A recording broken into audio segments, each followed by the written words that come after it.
কিন্তু ঝামেলা পাকানোর চেষ্টা করছে, তাদের একটু ডিটেক্ট করে রাখবেন। 2-4 জন এরকম আছে, ঠিক আছে? যাই হোক, শুনুন এবার।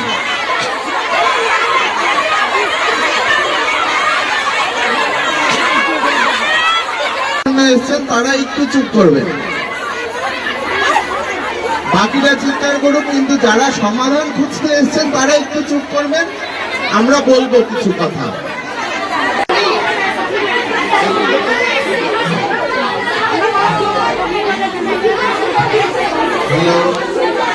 আচ্ছা, আপনাদের একটু শুনুন, সবাই চিৎকার করলে তো আমি কিছু বললেও আপনারা শুনতে পাবেন।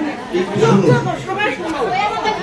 সমস্যাটা যা যা হয়েছে মোটামুটি আপনি আপনার সমস্যাটা যদি খোঁজেন দেখবেন মোটামুটি আরো 10 জনের সাথে আপনার সমস্যা মিলে গেছে।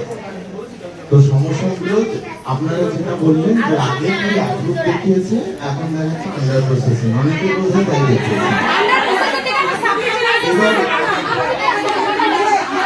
শুনুন, একটা কথা বলি, এইখানে এতজন আছে, 4-5 জন চিৎকার করে পরিবেশটা নষ্ট করছে, কথা বলতে দিচ্ছে না। মানে তারাও আপনাদের বঞ্চিত করতে চাচ্ছে একটা কারণে, যে আপনারা যেন সত্যিটা শুনে না যেতে পারে। কিছু কিছু লোক উস্কানি দিচ্ছে এখানে বসে, তাদের নামে কিন্তু একদম স্ট্রিক্ট এফআইআর করা হবে। কারণ বেশিরভাগ যারা আছেন তারা কিন্তু মোটামুটি ঠিকঠাকই আছেন। 5-6 জনকে আমি দেখলাম এবং নোট করা হয়েছে যে তারাই গন্ডগোলটা বাধা।